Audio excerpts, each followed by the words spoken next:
Trump ने Iran पर नए प्रतिबंधों का ऐलान कर दिया है, लेकिन ईरान और इजराइल के युद्ध को लेकर बड़ा फैसला मॉस्को में हो चुका है। पुतिन ने बहुत बड़ा मैसेज दिया है। पुतिन ने कहा है कि अब वो इस युद्ध की मूल वजह को खत्म करके दम लेंगे, लेकिन ट्रंप ने पुतिन के गुस्से को भड़काने वाला बड़ा कदम उठा लिया है। व्हाइट हाउस के ऊपर आसमान गरजने लगा और सामने आए दुनिया के सबसे बमबाज B-2 और साथ में दोनों तरफ F-35, दुनिया के खतरनाक फाइटर जेट, दुनिया के सबसे खतरनाक बॉम्बर के साथ उड़े। नीचे सलामी ले रहे हैं अमेरिका के राष्ट्रपति डोनाल्ड ट्रंप। एक बार फिर देखिए कैसे व्हाइट हाउस के ऊपर से गुजरा अमेरिका का B-2 और साथ में दोनों तरफ F-35।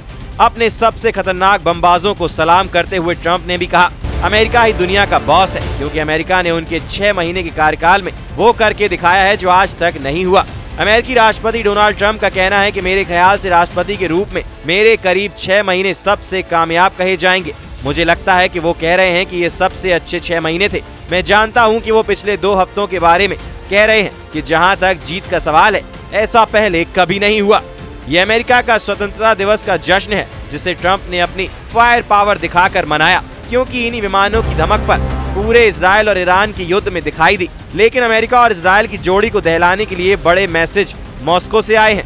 रूस के विदेशी मंत्री सर्गेई लावरोव ने सऊदी अरब के विदेशी मंत्री के साथ मुलाकात के दौरान ऐसी बात कही जो तेल अवीव से लेकर वॉशिंगटन DC तक सबको परेशान कर सकती है। रूस ने अमेरिका और इजराइल दोनों को चेतावनी दी है कि ईरान के खिलाफ युद्ध खत्म हो चुका है, यानी अब जंग दोबारा नहीं होनी चाहिए या ईरान पर अब हमला बर्दाश्त नहीं किया जाएगा।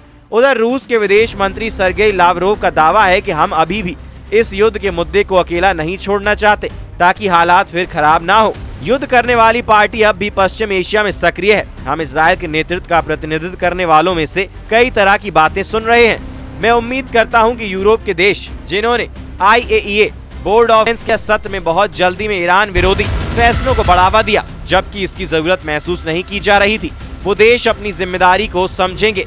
रूस के तेवर देखकर ईरान भी तैयार है। ईरान में IRGC कमांडर हुसैन सलामी की वर्दी को छूकर कसम खाई गई है कि इस बार हमला हुआ तो ना इजराइल बचेगा, ना ही अमेरिका के अड्डों को बख्शा जाएगा। मॉस्को से लेकर तेहरान तक ईरान और इजराइल का रुका हुआ युद्ध एक बार फिर उबाल खा रहा है।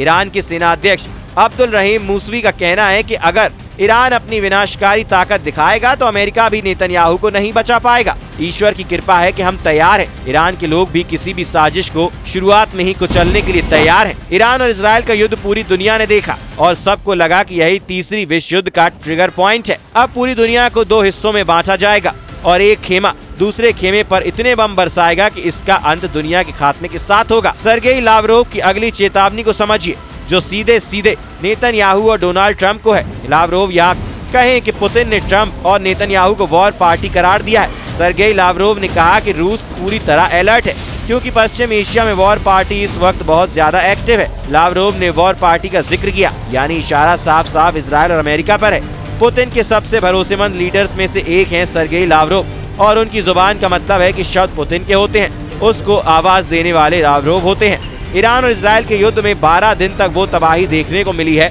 जिसमें ईरान और इजराइल दोनों को बहुत बड़े बड़े झटके मिले हैं।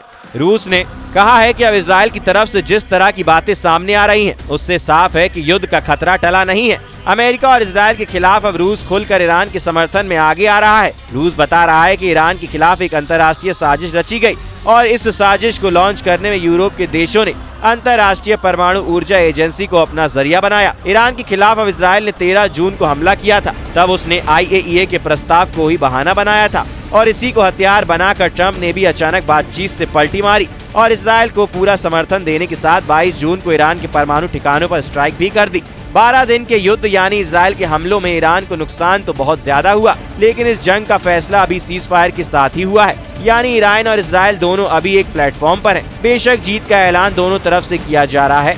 दुनिया तेल अवीव से लेकर हाइफा और इजराइल के बाकी शहरों पर ईरान के मिसाइल हमले भी देख चुकी है। क्या ऐसा युद्ध दोबारा शुरू होने का खतरा नजर आ रहा है? क्योंकि पुतिन ने इजराइल और अमेरिका के इन्हीं तेवरों को लेकर साफ शब्दों में धमकाया है। अब सवाल है कि रूस को ऐसा क्यों लग रहा है कि इजराइल और ईरान का युद्ध फिर से शुरू होने वाला है।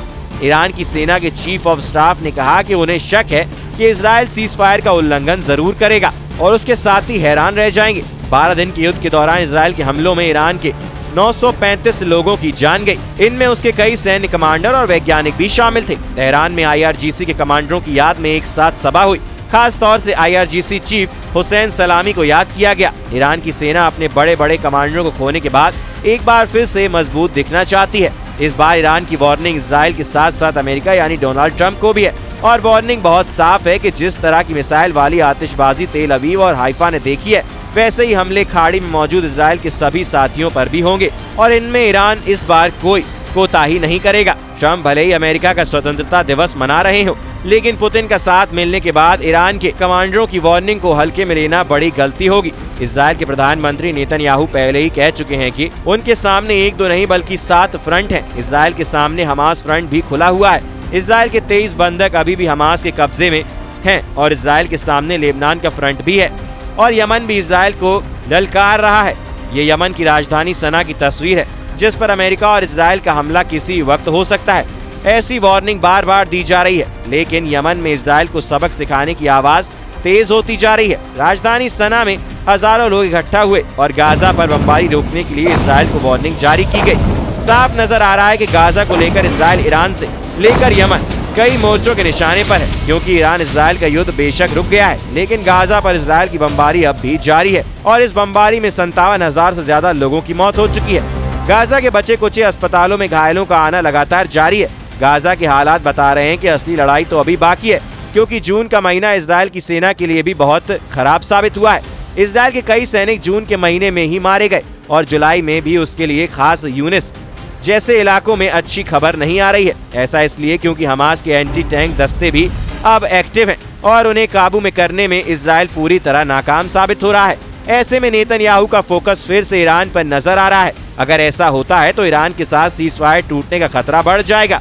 ये बात डोनाल्ड ट्रंप भी जानते हैं और मॉस्को में पुतिन तो ये बात बार बार बता रहे हैं। अगर ऐसा हुआ तो समझ लीजिए इस युद्ध को रोकना अब ट्रंप के लिए भी मुश्किल हो जाएगा और अब तो अमेरिका के B-2 बॉम्बर इजराइल को देने की बात हो रही है। यानी ट्रंप की रेंज से इजराइल और ईरान का युद्ध निकलता हुआ साफ नजर आ रहा है।